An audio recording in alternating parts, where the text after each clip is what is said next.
అందరికీ praise lord. దేవుని నామానికి మహిమ కలుగునుగాక. మీరు అందరూ బాగున్నారు కదా? మీరు పెడుతున్న ప్రతి ప్రార్థన రిక్వెస్ట్ అనేది మేము ప్రార్థన చేస్తూ ఉన్నాం. మా ఆశ అంతా ఒకటే, ఎక్కడైతే మీరు తృణీకరించబడ్డారో, ఎక్కడైతే వెలివేయబడ్డారో, ఎక్కడైతే గుండెలు పగిలిగేడ్చారో అదే స్థలాల్లో నా ప్రభు మీ అందరినీ హెచ్చించబోతున్నారు. విశ్వాసంతో ప్రార్థన చేయండి. ఘనమైన విజయాలు ఖచ్చితంగా నా ప్రభు మీ అందరికీ అనుగ్రహిస్తారు. God bless you all. ఈరోజు ఈ వీడియో చూస్తున్న మీరు చాలామంది ఈ మాట పలుకుతున్నారు. ఏంటి తెలుసా? ఇంకెన్నడూ నా బ్రతుకులు మంచి రోజులు చూడలేను. గత సంవత్సరం ఎన్నో శోధల మధ్యన ప్రయాణించాను. ఈ సంవత్సరమైనా నా బ్రతుకులో ఘనమైన కార్యాలు చూడాలనుకున్నాను. కానీ ఒక్కరోజు కూడా నా బ్రతుకులో శుభవార్త వినలేదని కన్నీరు కారుస్తున్న కుటుంబాలు చాలా ఉన్నాయి. కొంతమంది తల్లి ఏమంటారంటే, అయ్యా, నా బిడ్డలు చాలా ఉన్నతమైన స్థితిలో ఉండాలని కోరుకున్నాను. కానీ నా కళ్ళ ముందర వారి భవిష్యత్తులు కనుమరుగైపోతుంటే చూసి తట్టుకోలేకపోతున్నాను. నా భర్త ఉద్యోగం బాగుండాలని, వారి వ్యాపారాలు దీవించబడాలని కోరుకున్నాను. కానీ అన్నీ నష్టాలే. వారు అనుకున్న ఉద్యోగాలు వారి బ్రతుకులో రాలేదు. మేము అనుకున్న లాభాలు మా జీవితంలో రాలేదు. ఒక్కరోజైనా శుభవార్త వింటామని ఆలోచన కలిగి ఉన్నాం. కానీ అసలు భయం వేస్తుందయ్యా. మా బ్రతుకులు రేపు ఉంటాయి లేదు అర్థం కాని పరిస్థితి. మా టైం బ్యాడ్ అయింది. అందరూ మమ్మల్ని చూసి ఇట్లా నోటు మీద వేలేసుకొని అంటున్నారు కదా, ఇంకా వాళ్ళ బ్రతుకు అయిపోయింది. ఇంకా వాళ్ళ జీవితాల ఆశీర్వాదాలు చూడలేరు. ఇంక వారి కుటుంబంలో శాంతి సమాధానం ఉండదని ఎంతోమంది మాకు చెప్తూ ఏమంటున్నారంటే, ధైర్యం తెచ్చుకో, ఇంకంతే నీ బ్రతుకు అలాగే ఉంటుంది అన్న మాట అంటూ ఉంటే గుండెలు పగిలిపోతున్నాయి. ఏడుపు తప్ప మరొక భాష మాకు లేదన్నా. నిజంగా మేము మంచి రోజులు చూడలేమా అన్న ఆలోచన కలిగి ఎవరన్నా ఉంటే ఈరోజు నేను మాట్లాడుతున్నాను. మీకు కలుగుతున్న శోధనలు బట్టి మీకు అలా అనిపించవచ్చు. కాకపోతే ప్రార్థన పరిస్థితులను మారుస్తుంది అన్న సంగతి ఎప్పుడు మర్చిపోకండి. నేను దైవజనుడిగా అనుభవంతో అంటున్నాను కదా, ప్రార్థన పరిస్థితులు మార్చక ముందు మన ఆత్మీయ స్థితిని మారుస్తుంది. నిజంగా మీరు ప్రార్థించండి, దేవుడు మీకు ధైర్యాన్ని ఇస్తాడు. నిజంగా మీరు ప్రభు దగ్గర విజ్ఞాపన చేయండి, మీ పరిస్థితులు ఖచ్చితంగా మారతాయి.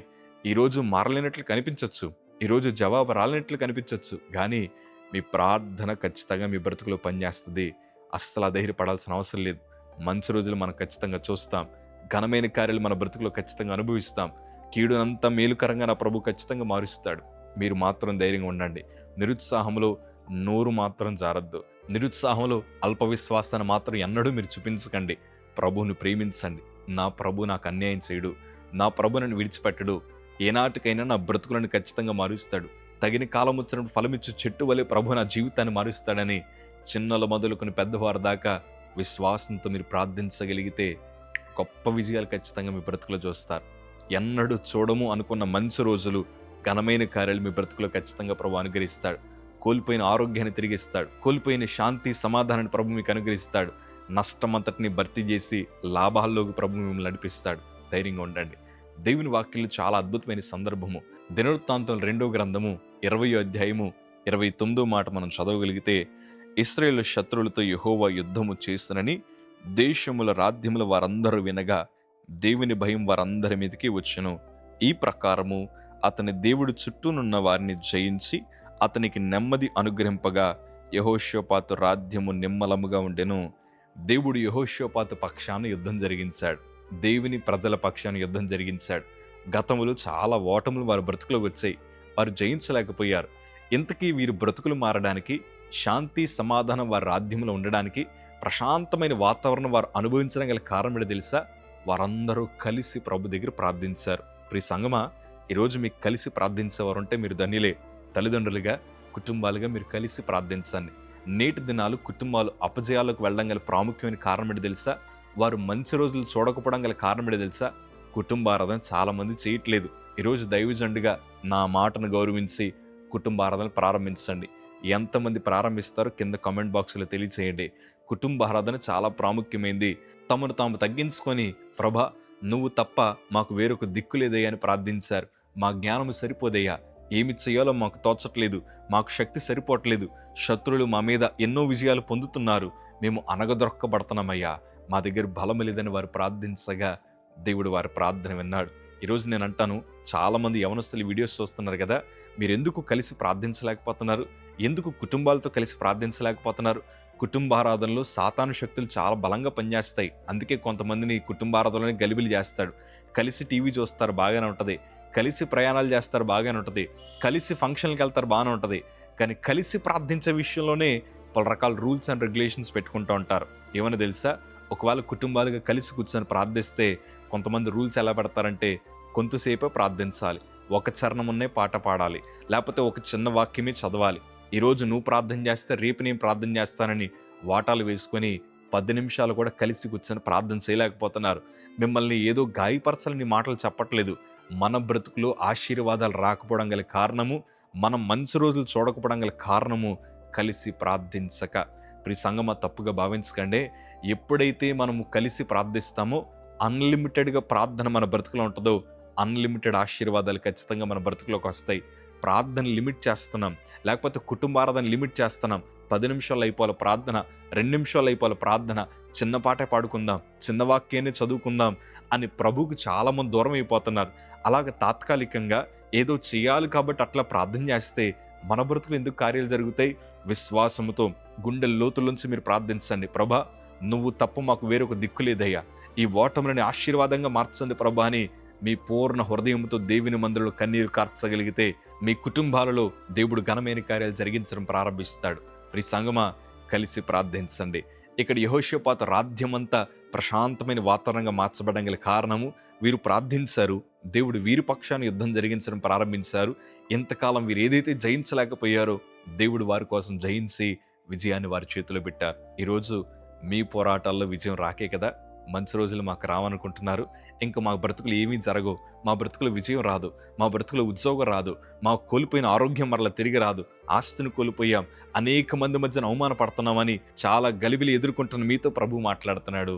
మీ యుద్ధాలు ప్రభు చేతులకు అప్పగించాలంటే మీరు కలిసి ప్రార్థించాలి, ఏకధాటిగా ప్రార్థించాలి, ఎడతెగక ప్రార్థించాలి, హృదయలోతులోంచి ప్రార్థించాలి. దేవుడు అప్పుడు ఘనమైన కార్యాలు మీ బ్రతుకు జరిగిస్తాడు. ప్రియ సంగమా, మా బ్రతుకులు కూడా అంతే. ఎప్పుడైతే శ్రమల మధ్యన మేము ప్రయాణించడం ప్రారంభించామో మా తల్లి నాతో అన్నమాట, ప్రార్థించు, ఎంత మట్టుకు వీలైతే అంత మట్టుకు నువ్వు ప్రభు దగ్గర ప్రార్థించు. సేవా పరీక్షల్లో విజయం రావాలా? ప్రార్థించు. ఓటములన్నీ విజయములుగా మార్చబడాలా? ప్రార్థించు. హృదయ లోతుల్లోంచి ప్రార్థించమన్నారు. మొట్టమొదటిసారి నా బ్రతుకులు చేసిన ఒక ప్రార్థన తెలుసా? ఇక్కడ నాకు బోన్ మ్యారో చేశారు, బోన్ మ్యారో పరీక్ష చేశారు. ఇక్కడ ఒక ప్లాస్టర్ ఇచ్చారు, విపరీతమైన బాధ, శరీరం అంతా క్షీణించిపోతున్న పరిస్థితులు.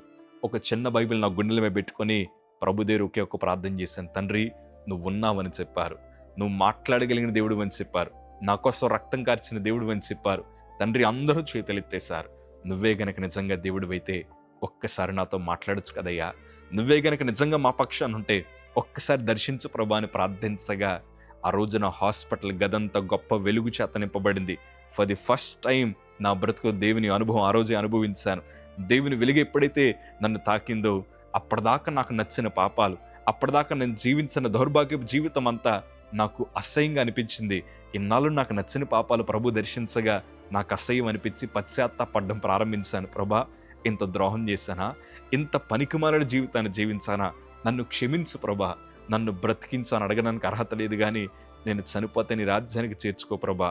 ఒకవేళ నన్ను బ్రతికించాలని చిన్న తలంపు నీకున్నా మాటిస్తానయ్యా, చచ్చేదాకా నీ కోసం బ్రతుకుతానని ఆనాడు ప్రభుకు ప్రమాణం చేశాను. జీవితాన్ని ప్రభు చేతులకు అప్పగించాను. మేము జయించలేనివన్నిటిని కూడా ప్రభు మా పక్షాన నిలబడి జయించి విజయాన్ని మా చేతులకు అప్పగించాడు.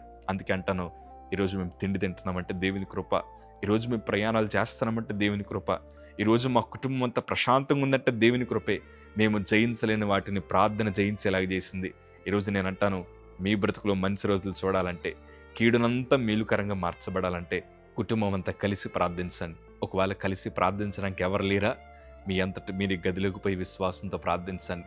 మీ కుటుంబం అంతటిని మార్చి మీతో కలిసి ప్రార్థించేలాగా దేవుడు చేస్తాడు. చాలామంది అన్నారు మీ అబ్బాయి సేవకుడు అవ్వడని. మా తల్లికి ఎంత చెప్పినా మా తల్లి ఒకటే అందే, వాగ్దానం చేసిన దేవుడు నమ్మదగిన వాడు, ఖచ్చితంగా నా కుమారుని దేవుడు పరిచారకుడిగా మంచి సేవకుడిగా వాడుకుంటాడని అననుకూల పరిస్థితి మధ్యన మా తల్లి అందరికీ చెప్తూ ఉండేది. కొంతమంది ఏమనేవారంటే, జోషికి అసలు సేవ అంటేనే ఇష్టం లేదు, పాస్టర్లు అందరినీ తిడతా ఉంటాడు, వాడట్లా సేవకుడు అవుతాడు, వీళ్ళ తల్లి ఏమన్నా పిచ్చిదా అని పలు రకాల మాటలు అంటూ ఉండేవారు. తర్వాత నాకు క్యాన్సర్ వచ్చిన తర్వాత నేను నా బ్రతుకుని ప్రభుకి సమర్పించుకున్నప్పుడు కొంతమంది ఏమన్నారంటే, ఈ సమయంలో సమర్పించుకున్నాడు, అసలు ఆవిడ బ్రతుకుతాడా అని ఎన్నో మాటలు, పలు రకాల అవమానాలు, నిందలు మా మీదకి వచ్చాయి. కానీ ఏది ఏమైనా కానీ మా పరిస్థితులన్నింటినీ కూడా దేవుడు మార్చాడు. కారణం, ప్రార్థన పరిస్థితులు మారుస్తుందని మేము నమ్మాం, మా బ్రతుకులు ప్రభుకి అప్పగించాం. ఈ వీడియో చూస్తున్న మీ జీవితంలో అన్నగా, దైవజనుడిగా, ఒక కొడుగ్గా నా మాటను గౌరవించి కుటుంబ ఆరాధన ప్రారంభించండి. ఎంతమంది ప్రారంభిస్తారో కింద కామెంట్ బాక్స్లో తెలియచేయండి. మీకోసం ప్రతిదినం మేము ప్రార్థిస్తాం. మీ కుటుంబాలు దేవుని మందులో నాటబడి వర్ధిల్లాలని మా కోరిక. దేవుని కృప మీ అందరినీ ఆవరించునుగాక. దేవుడు మీ అందరినీ ఆశీర్వదించునుగాక. ధైర్యం తెచ్చుకోండి. దేవుడు మిమ్మల్ని విడిచిపెట్టు. ఖచ్చితంగా మంచి రోజులు మనం చూస్తాం. ఎన్ని సంవత్సరాలు అనుభవించిన బాధ అంతా తొలగించి చక్కటి కార్యాలు మీ బ్రతుకులు దేవుడు ఖచ్చితంగా ఇస్తాడు. God bless you all.